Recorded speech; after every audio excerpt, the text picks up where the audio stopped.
Muchachitas, muchachitos, ¿qué tal están? ¿Qué tal van? ¿Cómo van en la semana? ¿Qué tal van con la palabra? Les mando un saludito y un besito a todos los que me siguen por este medio, por mis páginas. Les mando un saludo y un abrazo gigante y les deseo muchas bendiciones en esta semana, en todo tiempo. Que la bendición del Padre no sea parte de nuestras vidas, de nuestras familias y nuestras casas. Bueno, vamos a mirar un poquito lo que significa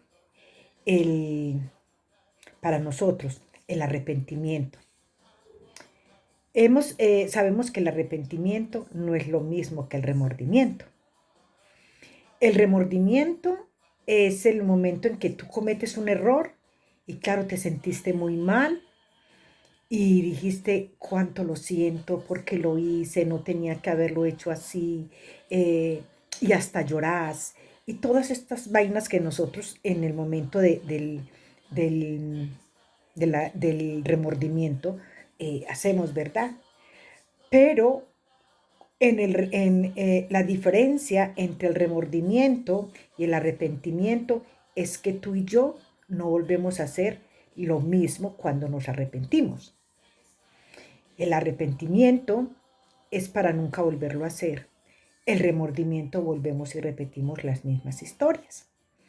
Y a esa le vamos sumando quizás muchas más y más y más, y luego vamos diciendo, no, pues cuánto lo siento, Señor, y vamos y pedimos perdón, cuántas veces nos toca, pero después volvemos volvemos a cometer los mismos errores, ¿verdad?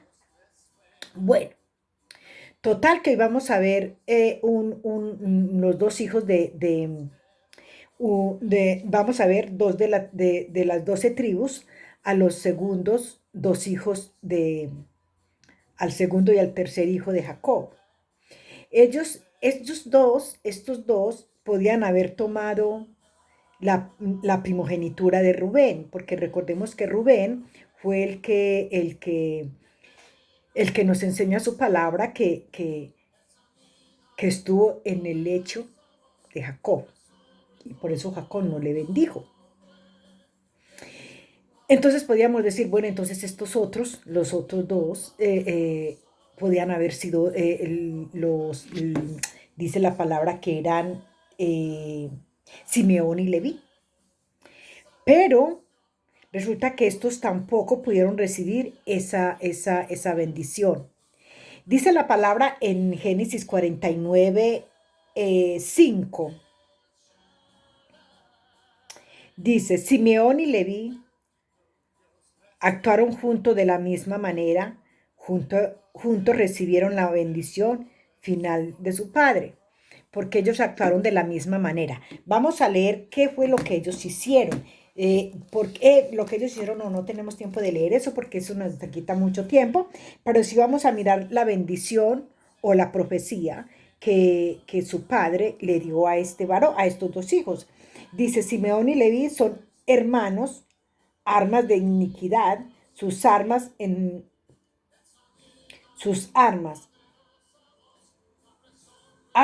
de iniquidad, sus armas.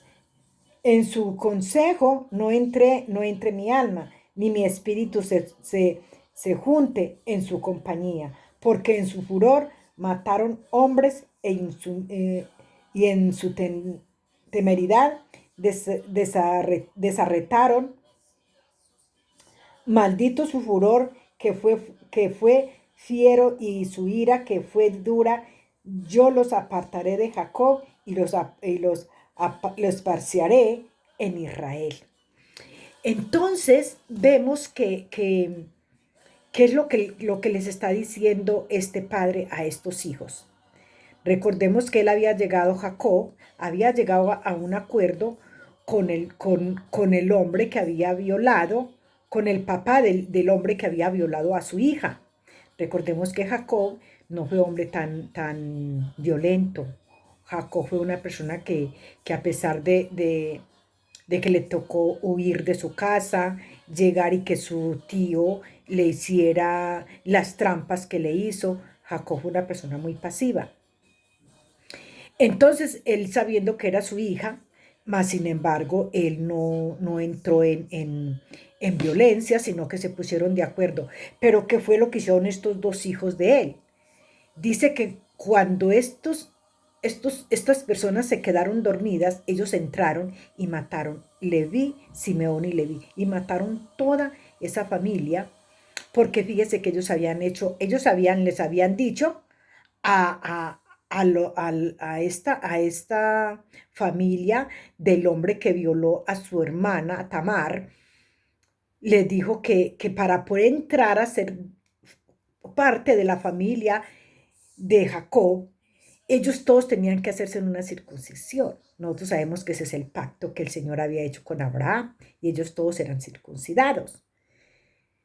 Pero como el que violó a Tamar verdaderamente se enamoró de Tamar, entonces su padre y toda su familia hicieron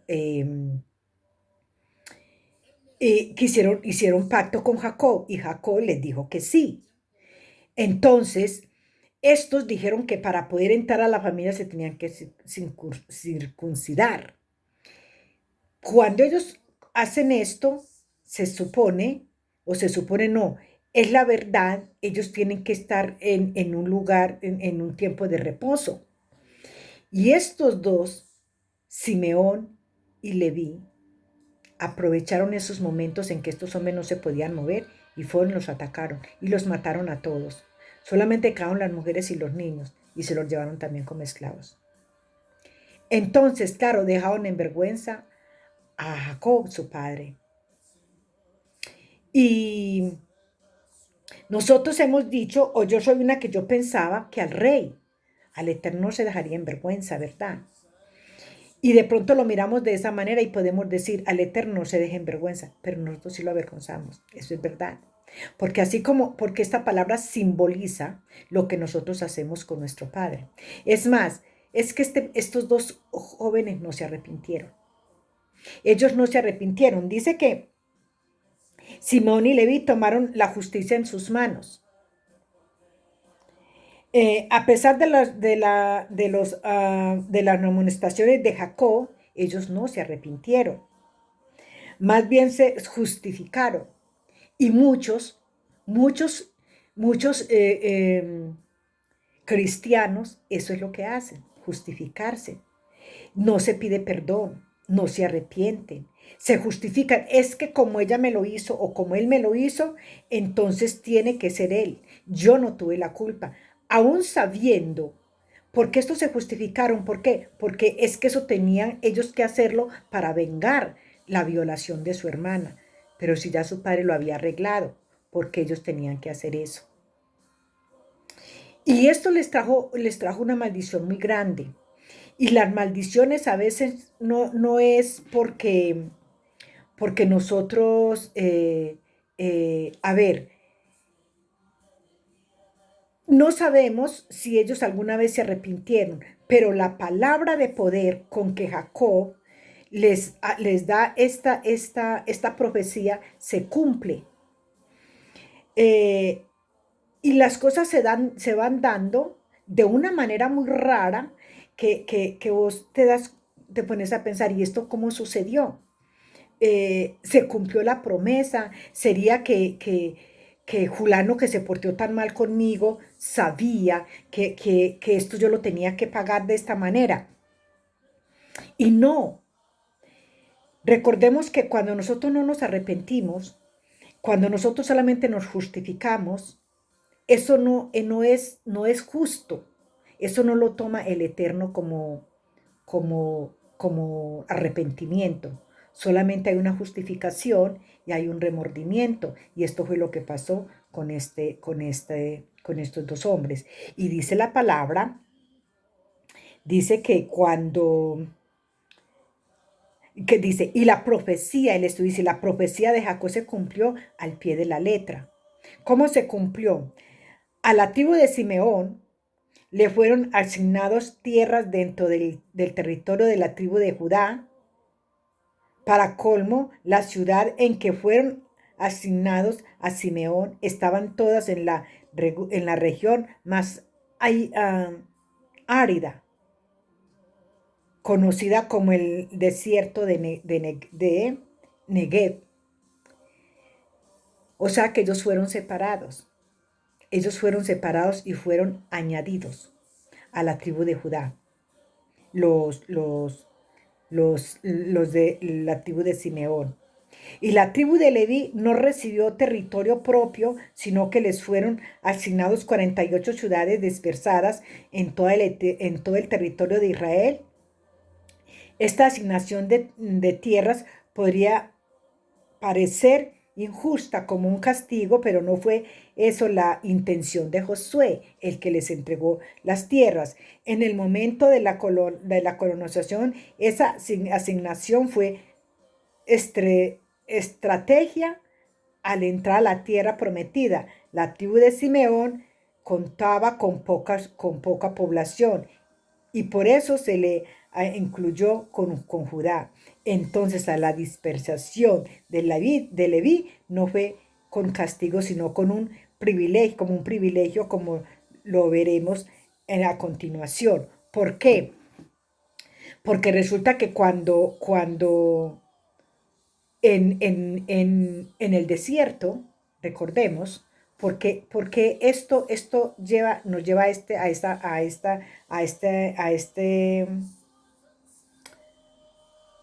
lleva a esta continuación, es porque es en el desierto. Recordemos que cuando el Señor les dice que no entrarán a la tierra prometida, entonces ellos se quedan 40 días dando vueltas en el desierto. Y resulta que cuando ellos llegan para empezar a mirar cómo iban a entrar a destruir el reino de Mahón, ustedes se acuerdan, entonces el pueblo de Israel mandó unos espías y ellos estaban ahí y ahí fue donde fueron excitados por la hija adoptiva, digámosle así, porque ya ese estudio lo hicimos antes en el desayuno, y de la hija del rey de Mahón.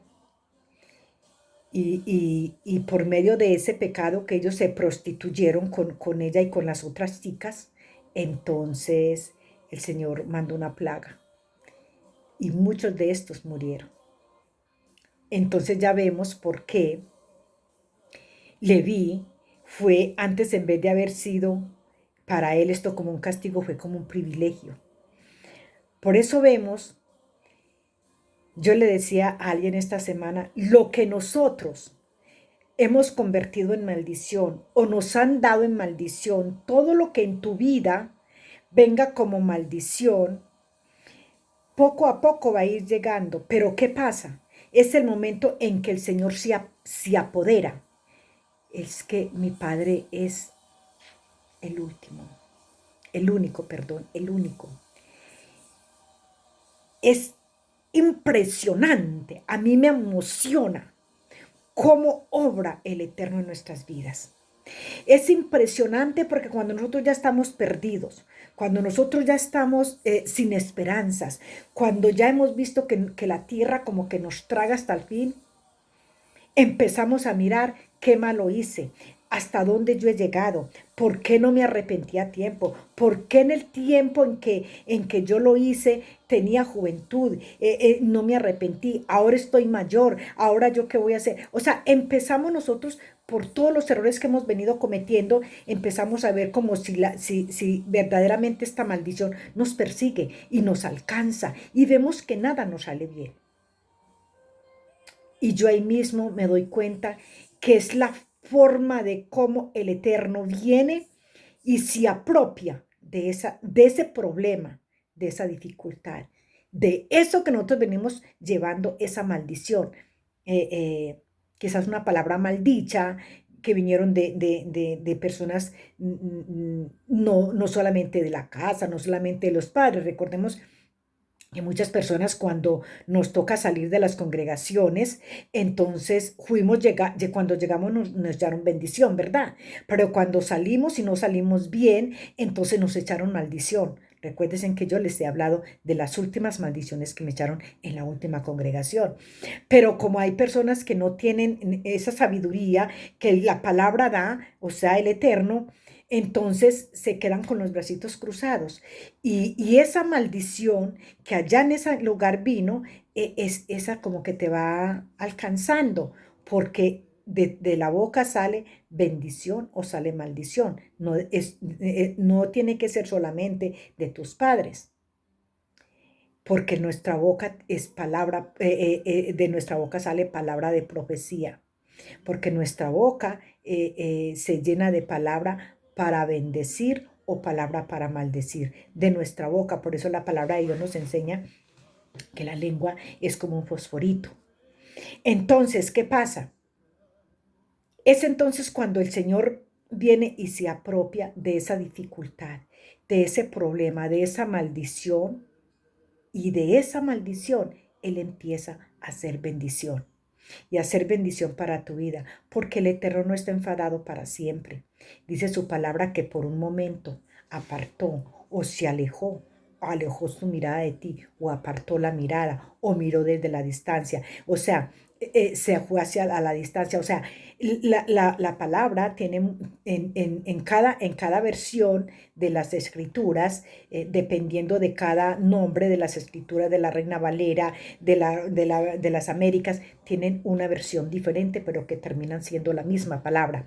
Entonces, es cuando el Señor toma ese problema, esa dificultad. Por eso es que a veces nosotros decimos, esto está muy fuerte, yo no puedo con esto, es imposible.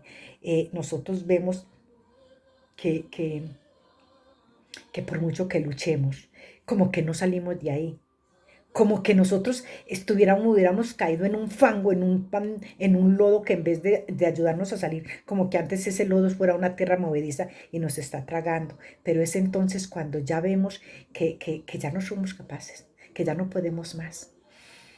Ahí está el Señor listo y preparado para coger de ahí, de eso que ya no hay sino ruinas, de eso que ya no vale, de eso que ya no sirve, y levanta, y va levantando cada día más, y te va elevando, y te va elevando, y entonces dice uno, yo nunca pensé que yo iba a llegar a este lugar, yo nunca pensé que yo iba a ser capaz de hacer eso, yo nunca pensé, porque eso no estaba en nuestros pensamientos, eso estaba en el plan del Eterno.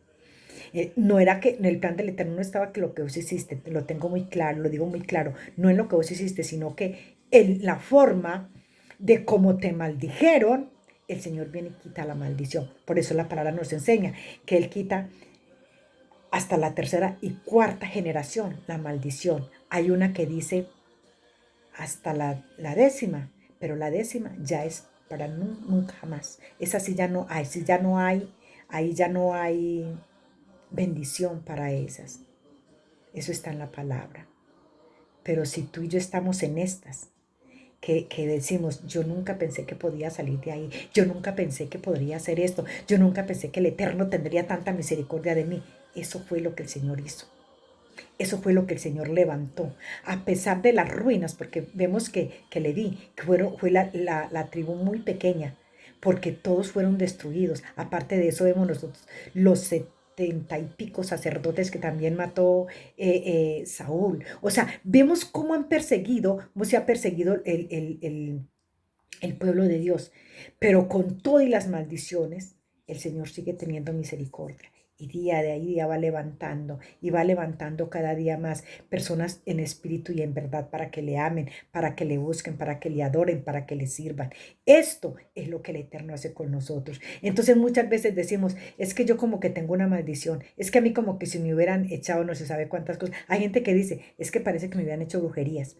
Y, en cristianos, en los que se llaman cristianos he escuchado yo eso, pero ¿por qué? Están pasando por un proceso de algo que sucedió en su casa, con su familia, o en los altares, o en mucho tiempo vecinos que te maldijeron, muchas cosas.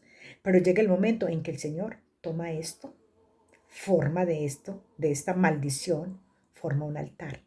Recordemos que no hay un solo hombre en las escrituras que no haya pasado por un proceso de los cuales uno pensaba, bueno, y entonces vamos a ver a Abraham, Abraham cómo sufrió también, su, su, su deseo, la promesa, no se veía. Y así y llega el momento en que el Señor no mira ni tu edad, ni tu estatura. Él solo mira la ocasión en las que tú estás. Aunque el pueblo no, aunque ahí dice que nunca se ellos no se arrepintieron, pues no sabemos, porque la palabra no lo dice. Eso lo dice el estudio, pero la palabra en sí no lo dice. Pero sí vemos que hay una misericordia grande del Eterno. Esa es la misericordia que Él tiene para con nosotros. Mis amados, les bendigo y les amo.